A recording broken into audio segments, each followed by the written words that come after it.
Okay, you're probably not going to be able to hear me too well because I've got my mask on, but we're laying in the third coat.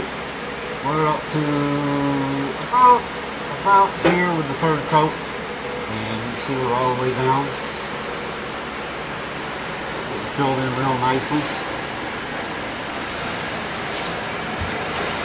I got 2 coats on so far, and I'm laying in the third coat. See the closet, all the way down like that.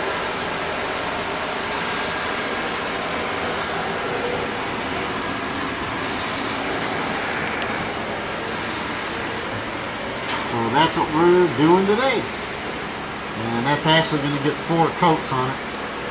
So it's going to be actually about twice as thick as what the old fiberglass was. Just safety cost me another 50 bucks, 60 bucks to put 4 coats on instead of 2 coats. Who gives a shit?